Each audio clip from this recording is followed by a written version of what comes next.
his house, only 2 people didn't show up, Mom and Dad. They couldn't come. They were locked in the bedroom. Dead. When the party's over. His mom took his phone away, and he said he was going to kill her. And he did. They threw a blowout party with his parents still in the house. My eyes popped up. This is real. Now his friend takes you inside the crime. He showed me blood splatter on the baseboard. I told him that I was getting the hell out of there. A tug of war over who's in charge. And his parents plan to stop him until he stopped them first. Killer party. Plus, I don't care if you're in the Wild West. I don't care if you're in the hood. There was no honor in shooting somebody in the back. a parent's nightmare. A good son experimenting with drinking, and then sneaking home and climbing through the window of the wrong house. Inside, a terrified neighbor with a gun. A look inside the investigation, and a heartbroken father retracing his son's last steps. I was absolutely outraged. When the party's over. Welcome to 2020 on ID. I'm John Quinones. The teenage years can be rough. Parents setting limits, kids pushing back, challenging authority. It often becomes a tug of war over who's in charge. But as you're about to see, when the stakes are raised and teenage defiance is mixed with a toxic cocktail of drugs and alcohol, the consequences can be deadly. First, a battle of wills that turn to rage. And as Ryan Smith first reported in 2014, 2 murders that would shock a sleepy community. Nestled on Florida's Treasure Coast, 40 miles north of West Palm Beach, sits Port St. Lucie, a city once designed for retirees, now teeming with working families. It's a maze of streets that all kind of wind together. There's the sense on these empty streets that something's amiss. Even the street signs aren't quite right. They didn't have time to spell all the street names correctly. Growing up here is a modest sort of happiness for any kid. But as novelist Nathaniel Rich learned, that gets old. Every teenager complained about how boring it was in Port St. Lucie. The only thing to do is drink and get high, have parties. And it's a party that happened here that no one will ever forget. Now you're looking live at the Port St. Lucie home where police say a 17-year-old boy killed his parents, a drug-addicted teenager who just wanted to party. He threw a big party at his house. Only 2 people didn't show up, Mom and Dad. They couldn't come. They were locked in the bedroom. Dead. The million-dollar question is why? Tyler, they say you murdered your parents. A 17-year-old killing his parents. An event that left a confused community looking to its teenagers for answers about high school senior Tyler Hadley.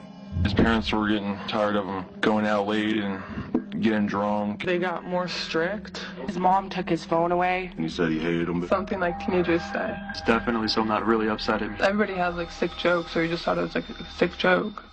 But what turns a teenager's sick joke into a sickening reality? We go inside the investigation into what made a Boy Scout turn into a teenager who did the unthinkable. Mike Mandel has known Tyler since they were both 8 years old. He lived just a block away. So you know his parents? Absolutely. What were they like? They seemed like great parents to me. You know, every time I come over, if his mom was making something to eat, she'd say, "Hey, Mike, you want some of this? You know, how's it going? How's your family going?" And how did Tyler feel about his parents? He loved them. This is Blake and Mary Jo, forever in our hearts. Blake and Mary Jo Hadley thought sunny Port St. Lucie was the perfect place to raise their 2 boys. Mary Jo, she was a school teacher, you know, a great school teacher. And she loved kids so much, she dedicated her life to her two boys she had. His family says Blake loved his job at a local power plant, but his passion was his sons, the baby, Tyler, and Ryan, 6 years older. What was Blake like with the boys? He had a ball with them. He loved them. And in the beginning, Tyler seemed to be a happy little boy, celebrating birthdays and holidays with his family. He was constantly hugging his mom. I mean, constantly. He was an affectionate kid. I just remember him always being a funny kid. He had a really quick sense of humor. Yeah. And you never know what would come out of his mouth. Yeah. In a good way? Oh, sometimes. It was a quality that drew Mike to Tyler. Just walking around trying to find a friend, and stumbled upon Tyler, and he slowly became a best friend. Over time, Tyler began opening up, sharing with Mike his secrets and his insecurities.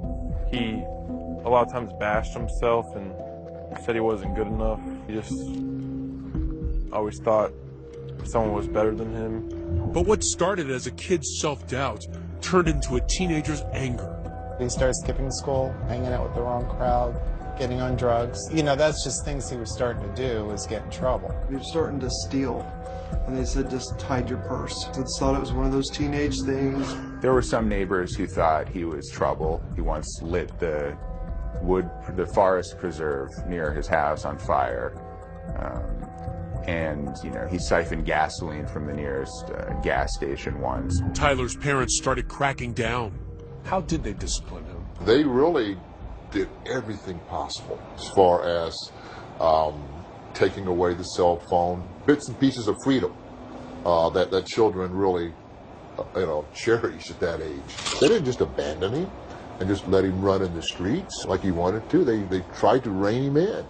But Tyler pushed back, continuing to defy his parents. He didn't like following any rules. He liked going out, doing drugs.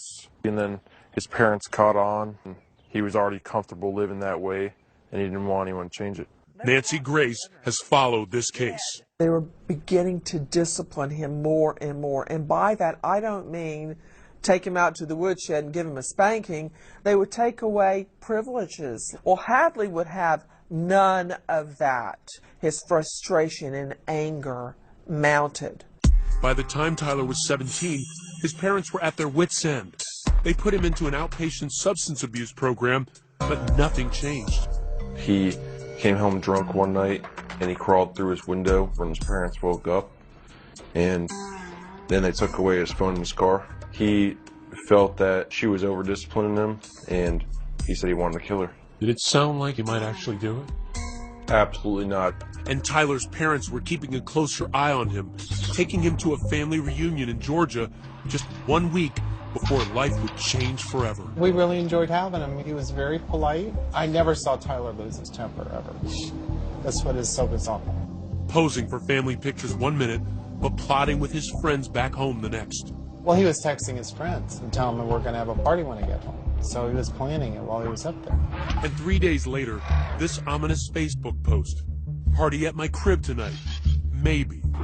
Tyler said he's going to have a party tonight. My parents are going to Orlando. A friend Facebooked him, what about your parents? Are they going to come home in the middle of the party? And Hadley writes back, they won't. Trust me. A party at Tyler's house seemed odd with his parents now tightening the reins, but it was something else he said that really got Mike's attention. He tells you something about what he did the night before. Yeah, he said he was contemplating murdering them that night while they were sleeping in their bed. He said he couldn't do it. He didn't have it in him. And what did you think when he told you that? I got a weird feeling in my stomach, but it's Tyler. There's no way he would do this.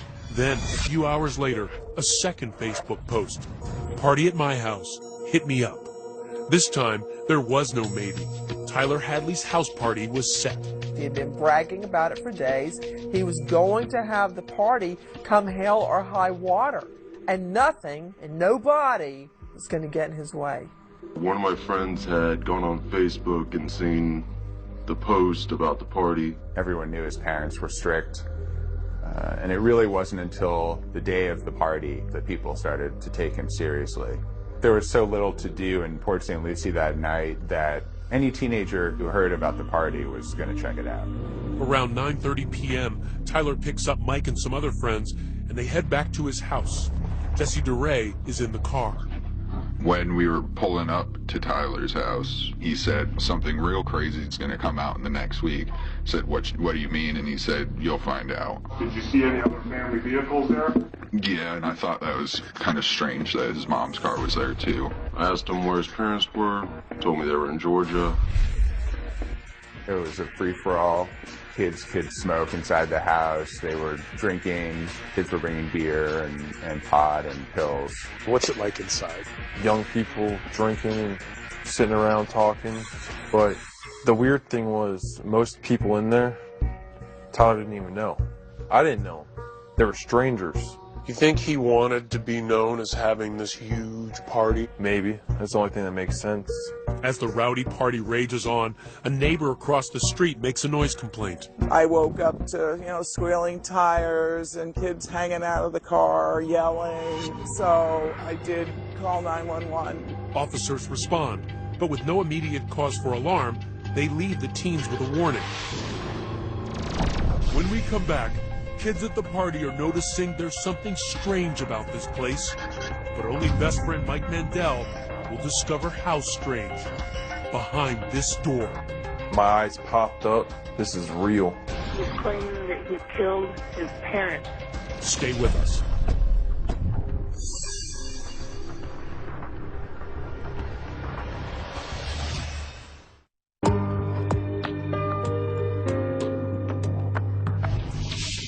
For months, 17-year-old Tyler Hadley's clashes with his parents had been escalating. So how is it possible they'd allow him to have a blowout party at their house on a Saturday night? As the party rages on, Tyler has a secret, and he's about to share the shocking details. Ryan Smith picks up the story. In Port St. Lucie, Florida, Tyler Hadley's house party is in full swing. 60 teenagers drinking and drugging with no parents in sight. Tyler's older brother Ryan away at college. One kid was walking around saying, "I smell dead people." Other kids had seen some signs of blood or what could have been blood. The house was a mess. It looked like it'd been ransacked. As the night wears down, Tyler is growing agitated. Do you recall him yelling at somebody trying to go back towards the back part of the house? Yes. I heard him just saying, "Get out of the hallway. I don't want anyone in the hallway." How does he seem? He seems eager to tell me something, and he wants to take me down the street and talk. All right, so you guys walk out the house. Tell me what happens now. He says, "Mike, I killed my parents." And I said, "No, you didn't, Tyler. Shut up." And he said, "Mike, look at the driveway. All the cars are there. My parents are dead. I killed them." And then, with partying teens still inside the house, Tyler tells Mike to look for the telltale sign. Blood by a computer desk where Mary Jo had been working, and by the master bedroom door. But still, Mike doesn't believe it. I actually thought he went that far out to play a prank on me that he actually put fake blood on the ground. Really? You think he's playing a prank at this point? Anything but what it is. The idea that teenagers are playing beer pong right here, while just steps away behind this door, his best friend's parents lay lifeless, is too much for Mike to fathom. I took Tyler into the garage and I said, "I want to see them dead. If you really did it, I don't believe you." Tyler says he'll prove it after everyone leaves, but Mike doesn't wait. I walk around back and I go check for myself.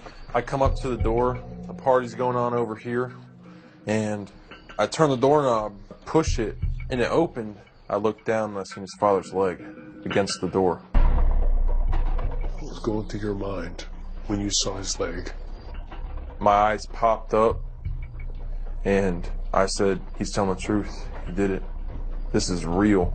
I'm in shock. I feel like there's no way that I'm seeing this. Wake up. Then Mike Mandel does something as shocking as the party. He doesn't leave. Now, you'd think Mandel would rush to call his parents or take his cell phone surreptitiously and call 911. No.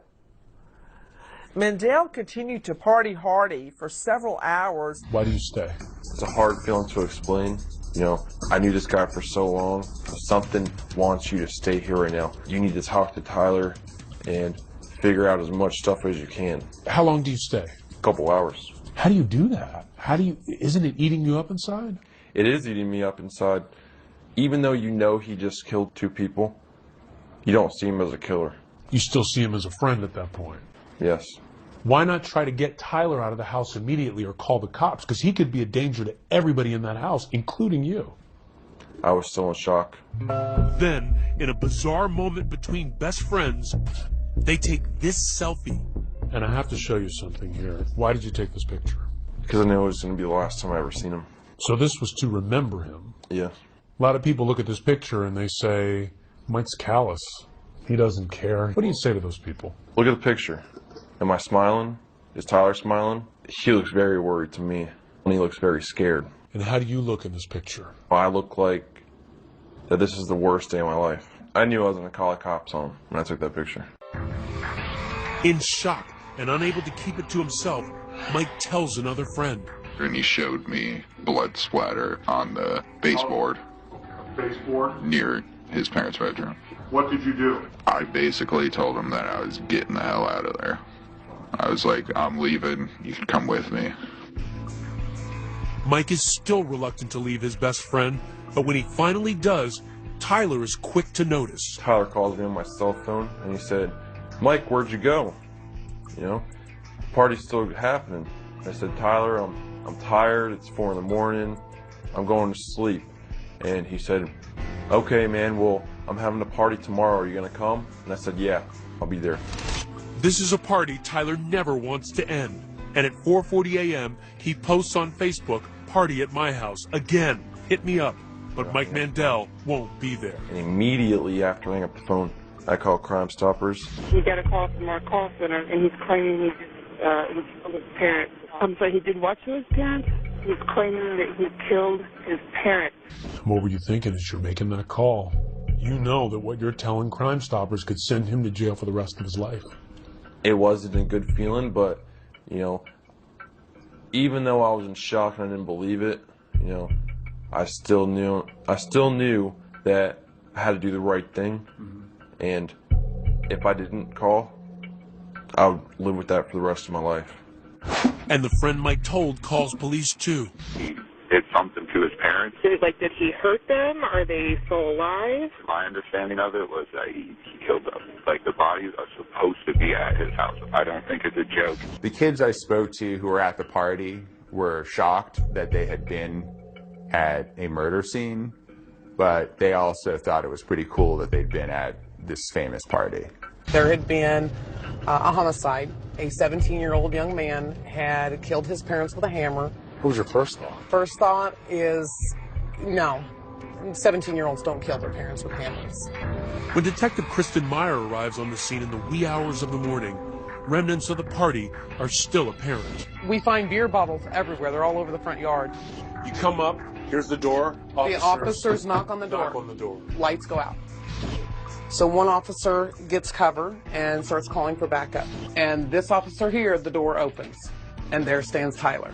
When we come back, she grabbed her head and said, "Why, Tyler, why?" It's the question everyone wants answered. Why did Tyler snap?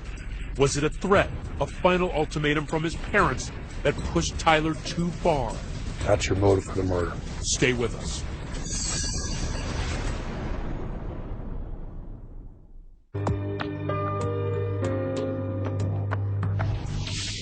Tyler Hadley has delivered exactly what he promised, the teenage party to end all parties, free-flowing drugs and alcohol with no parents in sight.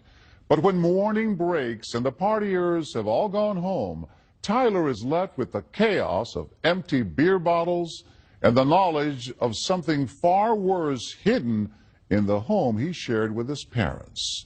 Once again, Ryan Smith. At dawn, when police arrive at Tyler Hadley's house, the party is over. Officers see Tyler alone inside, pacing back and forth.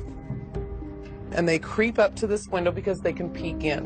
What kind of state was he in at that point? They talked about the look on his face. One officer describes it as deranged. Officers ask where his parents are. He said they're out of town, they're in West Palm Beach. He's placed in handcuffs, and the officers go in and search. Inside the master bedroom, they find what looks more like a garbage pit than a place where Tyler's parents slept just 24 hours before. The room is packed with items from all over the house: furniture, magazines, pictures, food. Mom's Good Housekeeping magazine, homework from her students, a family calendar. Underneath, investigators find the bodies of Blake and Mary Jo Hadley. It's the darkest turn possible for a Saturday that began with ordinary errands for the Hadleys. A trip to the local farmer's market, a visit to a dress shop. They were back home early afternoon.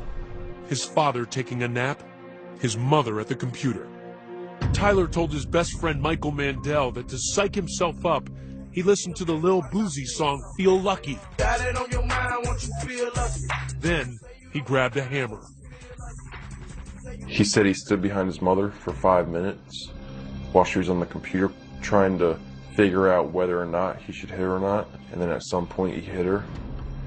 Mary Jo's screams woke his father. He rushed to the doorway and was stunned by what he saw. And he couldn't even move. And Tyler said he ran up to his father, hit him, and his father asked him why he's doing this, and he said, why the not? Tyler told him that he then dragged his parents' bodies to their bedroom, then spent hours cleaning up the blood, stripping the walls, leaving empty hooks where family photos once hung, adding them to the pile. At some point during all of this, Tyler makes that post on Facebook that the party is on.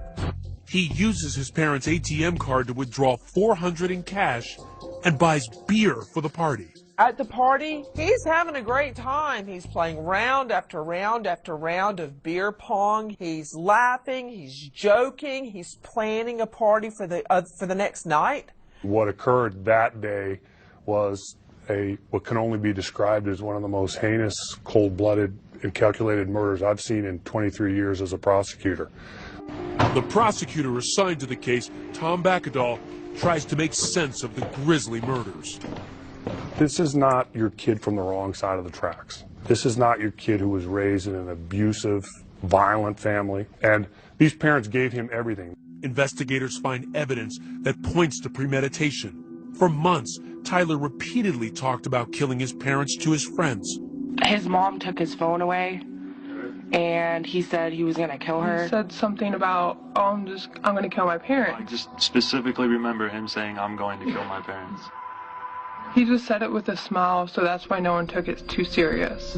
But no one knew just how calculating their friend was. He hid his parents' cell phones before killing them, and with no landline, he knew they couldn't call for help.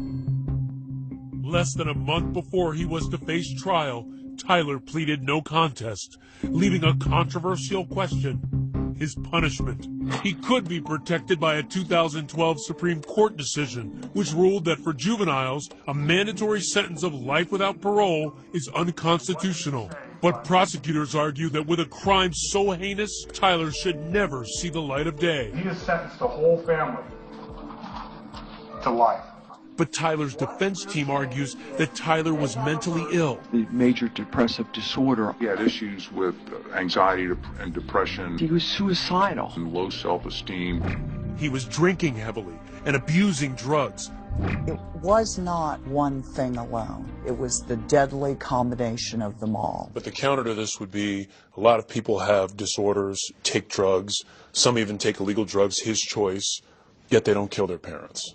What I think is one of the most important factors is the juvenile brain. The juvenile brain does not fully develop until the age of 25. Adolescents don't show the same abilities to control, regulate, and identify their emotions as adults. Expert Dr. Randy Otto says the lack of control can turn teen impulse into action. The frontal part of the brain is not functioning as fully as it would as an adult to kind of keep that in check. So you have the emotional upset without the part of the brain that is focused on deliberation, reflection, and planning and consideration. But the prosecutor says Tyler, just 153 days shy of his 18th birthday, should be treated as an adult. The state's president? This is not a youthful act of indiscretion.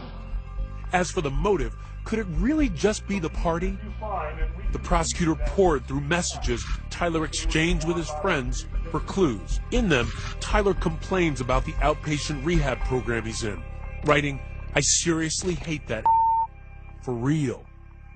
But ultimately, we think that what happened was that the parents had threatened to put him into a full-blown inpatient program to commit him. Institutionalized at a home for troubled teens. You're going to take away what I want to do, and I don't like it. Right.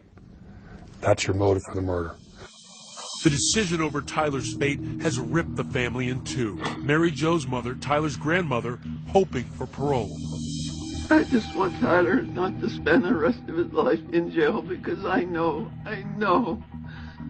he's a life worth saving. But for his father's family, like Mike and Cindy Hadley, forgiving their nephew is out of the question. I can never forgive what he did.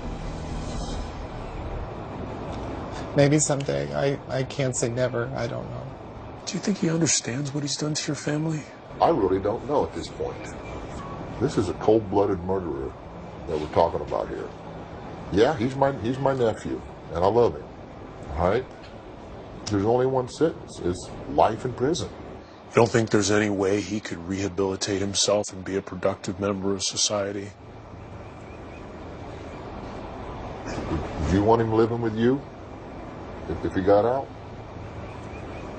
Mike's concern now entirely for Tyler's brother Ryan. That's the person that we need to feel sorry for. He lost his entire family. You know, he lost 3 people, his mom and dad and his brother. Could you state your name, please? Ryan Blake Hadley. Do you love your brother still? I do love my brother. Do you hurt for your brother still? Yeah, I hurt for my brother. But that love for his baby brother has its bounds. Under what circumstances would you like to maintain this relationship with your brother? What I want is for him to get the maximum penalty possible. Mr. Hadley? Finally, Tyler speaks publicly about the crime, but offers little insight. I'd like to direct this to my entire family. All of them. Everyone. All of them. And I know it's hard to understand, and you can't begin to explain, what happened. I just want everyone to know that I am truly sorry for the acts I committed. The judge was unmoved.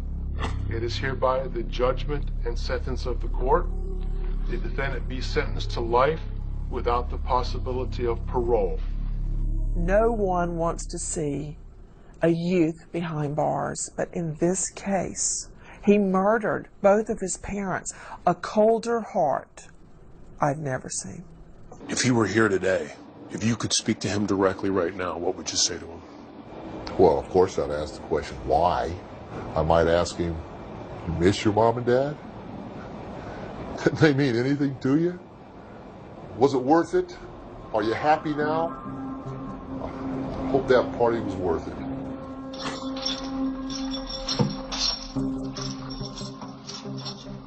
As of 2015, Tyler Hadley is appealing his sentence.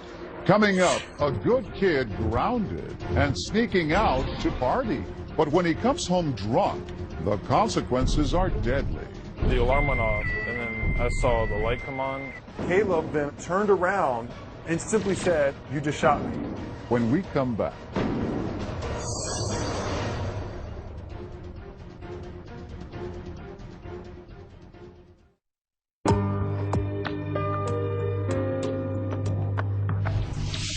It's not unusual. A teenager sneaks out at night thinking his parents won't notice. A party, drinking alcohol, and he'll be back in bed before the rest of the house wakes up. But in the story you're about to see, that teenager never made it home. As Deborah Roberts first reported in 2014, only 2 people will ever know for sure what happened that night. And one of them is dead. It was late Saturday night. 16-year-old Caleb Gordley had a secret plan to sneak out of his house to go to a party with some friends. A popular 3-sport athlete at Parkview High School in Virginia, Caleb was also an aspiring rapper, seeing himself as the next Jay-Z. The days go fast, but the time moves slow. It's like I'm stuck in sand, but I can't ever let go. Hey. He was a self-proclaimed rapper going by the name of Prince George. Yo, Caleb, Prince George. I like the core was his music, was his lyrics. I have 85 songs that I've collected. Good kid, Sean? Great kid. He was very respectful, very polite. Partier? No. Like, he did not drink, and that's what makes that night even more peculiar, even more odd. We're walking to school, and out of character for Caleb. He's not much of a drinker, but he just, I guess, wanted to try for that night. Yet the one time Caleb decided to let loose, he would wind up dead in a stranger's home. It all began with the typical teen punishment. He was grounded because he went to the park on a Sunday afternoon after I told him to clean his room. I said, 1 week, you cannot go anywhere. You go to school, you go to practice, whatever, you're coming straight home. And he accepted. He doesn't talk back. He doesn't get up in my face. He said, all right, Dad. Yeah. By the end of the week, Caleb is itching to get out of the house. He really wants a party, don't want to get nothing. Tweeting throughout the day, honestly, who's throwing a party tonight? I'm trying to have fun tonight, no lie. Caleb and sister Eden are living with their dad. Their parents, Sean and Janae, are divorced. Their firstborn was a natural ham. Caleb, here at 6, busting a move to NSYNC's Girlfriend. He just had that energy that really attracted a lot of people to him because he was so fun and good-hearted. He just loved laughing and joking. To give their kids a better life, the Gordleys left behind the tough, crime-ridden streets of Dayton, Ohio, for the tranquil suburbs of Sterling, Virginia, where Sean is a corporate IT manager. I was happy with the area. I was happy with the school. The community seemed to be very active and social and kind of close-knit. After the split, Janae moved back to Ohio to go to school, but never missed a beat with her kids. How much did you monitor his social media accounts? A lot. And that was the one time I didn't in that particular day. I would have saw the signs if I would have just looked that day. About the parties and... He was looking for someplace to go that night. So at the stroke of midnight, Caleb slips out of his 2-story home. He would never return. Caleb's first mistake would happen just after arriving at a buddy's house a few blocks away. Some of the boys begin tossing back vodka shots. By 2 a.m., a woozy Caleb decides it's time to go home before his dad notices he's gone. Good friend Corey Carrico was with Caleb. I took him back to my house, and I was going to make him stay there, but he knew he had to get home. I knew that for sure, because he kept bothering us about it. Staggering now, Caleb needs his sober friend to walk him the few blocks home to his quiet cul-de-sac, where many of the houses in the development look nearly identical. We crossed this fence because all the houses are similar, and then once we crossed, we came up to this window over here. We thought this was the window, and I just opened it up. I've never come in the back way before. It looks different from the back. I always come from the front when I come pick him up in the morning. So I figured it was his house because he thought it was his house too. Did you just sort of like shove Caleb in? No, he went in himself. The alarm went off, and then I saw the light come on, and then I heard yelling, which I thought it was Dad. So then I ran because I thought I was going to get in trouble. Turns out it's not Caleb's dad. In fact, it's not even Caleb's house. It's the neighbor's home 2 doors down. The startled homeowner grabs his .40 caliber pistol that he kept next to his bed, thinking a burglar has broken in at 2:30 in the morning. In the chilling moments that follow, gunshots.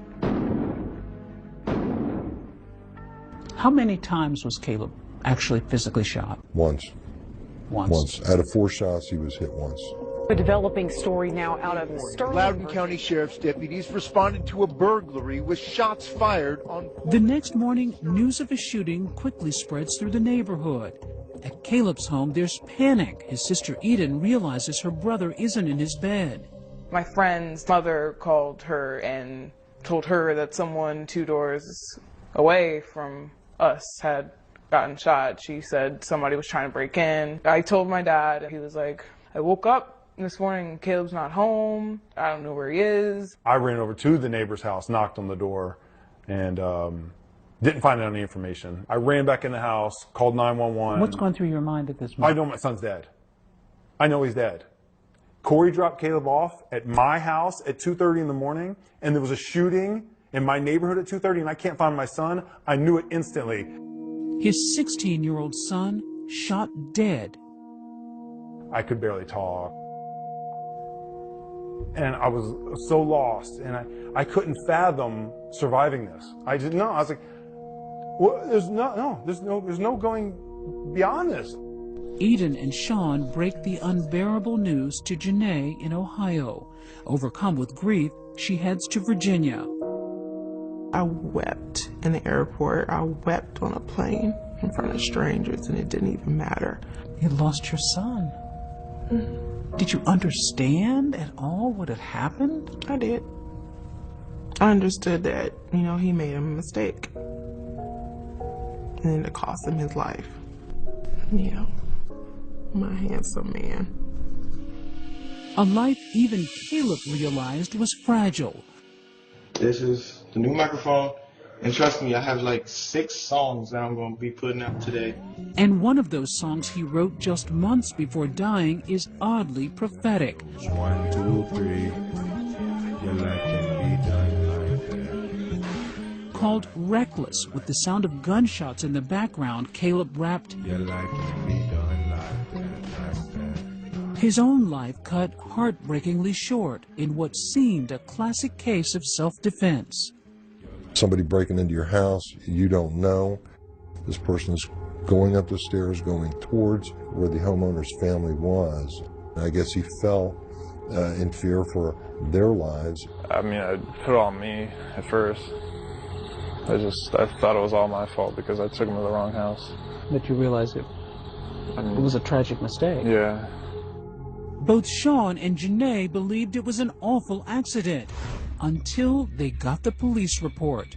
What it revealed would change everything for Caleb's parents. Once I got the details, I was absolutely outraged. Was it self-defense or something else? Murder. Stay with us.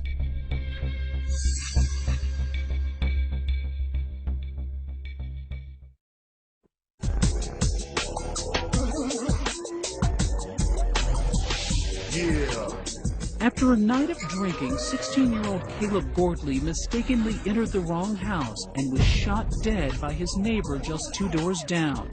In the immediate aftermath of the shooting, Caleb's father, Sean, was on a mission. And that was to let the world know my son made a mistake. He was not there to harm anybody. He was not there to rob anybody. That's all I cared about, letting everybody know he went to the wrong house. You said right after this happened that you felt forgiving towards your neighbor. Correct. Do you still? No, not 1% forgiving. I'll tell him right here and right now, I apologize for my son entering your house. I will take that. Beyond that, there was no forgiveness. Once I got the details, I was absolutely outraged. This is a horrible, horrible set of circumstances for the family, horrible set of circumstances for the shooter. But 5 months after their neighbor, seen here and identified by others in the neighborhood, shot and killed their teenage son, my son is gone. And nothing will bring him back. Sean and Janae are no longer conciliatory. It sounded like a mistaken identity. Someone thinks there's a burglar in their home and they're trying to defend themselves. At no point during the homeowner's count of the events did he ever describe Caleb in any way being aggressive, ill intent. He did not approach him. He did not come after him in a violent way. In fact, Corey Carrico says his friend Caleb was visibly impaired when he tried getting him home. Yeah, he was stumbling a lot. He fell down on the sidewalk a couple times. I mean, even though he had to be home, I probably should have just kept him at my house. Or waited a little bit longer. Sean is convinced that his son was confused, since his home has a nearly identical floor plan to the neighbor's. From the vantage point upstairs, Sean showed us what he thinks happened, according to the police report. He was crawling into his window. Correct. Where do you think the homeowners saw him first? According to the police report, the homeowner came down this hall, immediately saw Caleb in the kitchen area. He saw his face, he did not recognize him, and he yelled at him to get out of the house. He suspects his intoxicated son believed he was hearing his dad's angry voice. So Caleb would have continued on thinking he's going to his bedroom, you think? Yes, correct. But remember, the 6-foot-tall boy is in his neighbor's home and headed toward the bedrooms where his neighbor's fiancée and son are staying. The homeowner said he made eye contact with Caleb and there was a dazed look on his face. So he knew he was on drugs, alcohol, whatever the case may be. And as he came up the steps, he said he saw no weapon. His neighbor then yells out and fires a warning shot, fearing the unknown intruder who's making his way upstairs near his family. Caleb then, according to a statement, turned around, didn't attack the person shooting at him, and simply said, according to the statement, "You just shot me." Then the end for Caleb, an ending Sean finds unconscionable. The autopsy report revealing the cold, hard fact that Caleb was shot in the back. The homeowner angled against the wall and fired through Caleb's chest, and then a fourth shot past Caleb's head that he aimed at his head, missed. Caleb then took 2 more steps and fell face down on the floor, right in front of what he thought was his own bedroom. I don't care if you're in the Wild West. I don't care if you're in the hood. There was no honor in shooting somebody in the back. So why would the homeowner fire multiple times when this person didn't appear to have a weapon? It's 2:30 in the morning. You have a person that actually comes in through a window. The alarm sounds off. I mean, he was 6 foot tall, unknowns to the homeowner, wearing dark clothing. The homeowner advised him to stop, and that he would shoot, and Caleb continued to come forward. He lined himself up at the perfect angle to shoot a hollow point bullet through my son's lung and explode his chest. And then a fourth shot at his head for good measure. That's what he did. Do you see it as murder or accidental shooting? Murder. Murder? Mm-hmm. He shot him in the back. If you're really in fear of danger of your life and your family's life, why would you allow a person that appeared to be dazed to you walk right past you and then you shoot him in the back? If Caleb would have crossed that street right there and got hit by a car, I would have nobody to blame but Caleb. I have somebody else to blame for my son's death. I just do. This kid is a kid of color, black kid. Did that have any impact on this case? I can't see that it would. The entire situation was just bad all the way around. Somebody coming into your house, not stopping when you're giving them commands to stop. Somebody continued to advance on you. Somebody going up the stairs where your family is. The homeowner has not spoken out publicly. Have you had any sense of how this has impacted him? In conversations with my detectives, I understand that he was devastated by what had happened. So much so that he had to take a couple weeks off. After a police investigation, no charges were filed against the neighbor, a volunteer firefighter who owns a consulting company.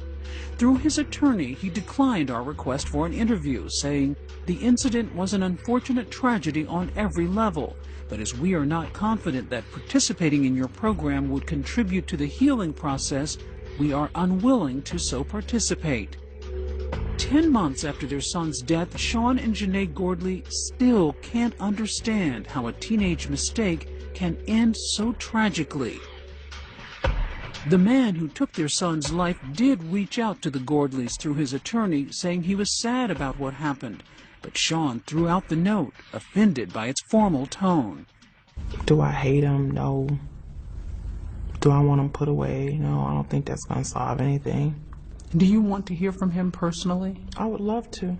He's 2 doors down. 2 doors down. Do you still see this neighbor? I never saw him before. I haven't seen him since. What's the lesson in all of this, Janae? We need to get out of our own bubbles. We don't get outside and shake our neighbors' hands or invite them over to dinner or just get to know them better. 2 doors down. 2 doors down, and you didn't recognize that that was your neighbor. Some people would have packed up and moved right away, but yet you've somehow managed to stay here. The first few months, there was no way I was leaving. I keep the door closed because it smells like him in here still after all these months. I smell him right now. On his blanket, on his pillow, we haven't washed anything. We haven't vacuumed. I come in here, sometimes I'll take a nap on his bed. And he awakens to a wall of emotional memories scrawled by Caleb's classmates who were shattered by their friend's sudden death. I don't know anybody who didn't like him for any reason. You just put a smile on your face. Absolutely great kid.